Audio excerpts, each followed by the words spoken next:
lórí nǹkan tó ṣẹlẹ̀ sí Dèjì Chicken ní àná ní Sàgámù. Ẹ dákun, ìbéèrè tèmi kan fẹ́ béèrè, ẹ̀yin náà mo rò pé ẹ̀yin náà ń wo fọ́tò bí wọ́n ṣe nà. Ṣé ọlọ́kadà yẹn kú ni? Tó bá yẹ pé ọlọ́kadà yẹn ò kú, tó kàn jẹ́ pé accident ni, kò yẹ kí wọ́n nà. Nígbà tí yẹn bá kàn mọ̀ọ́mọ̀ ṣèkà fún yàn, kò síbi tí kò sí tí ò lè ṣẹlẹ̀ lásìkò tó yẹ kó ṣẹlẹ̀.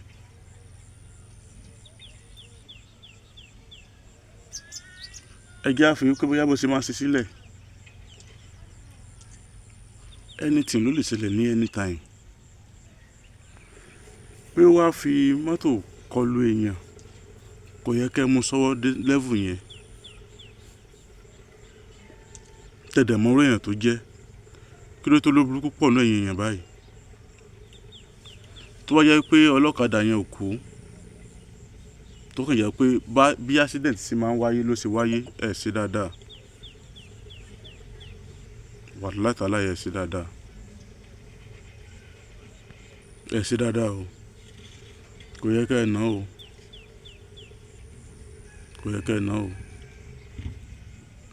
Accident ò lè má wáyé bí ìgbà tí èèyàn bá kàn mú èèyàn sọ́wọ́, tàbí tí èèyàn bá kórìíra èèyàn, tàbí tí èèyàn bá tí èèyàn ò bá fẹ́ èèyàn. Ẹ ti ná jù. Bẹ́ẹ̀ bá nà tó bá kú, kí ni gain yín lórí ẹ̀?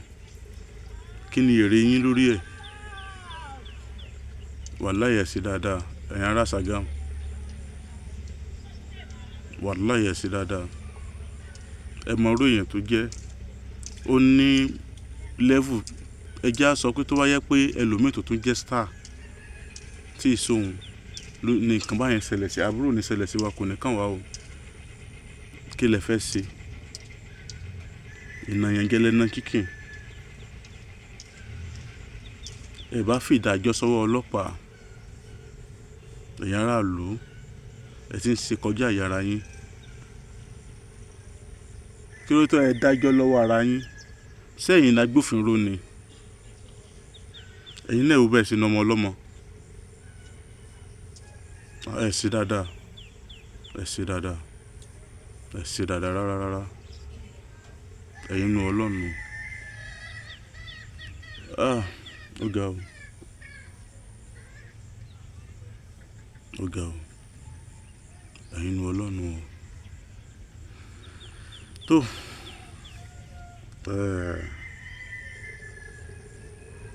Òun náà yóò máa jẹ́ ẹ̀kọ́ fún un.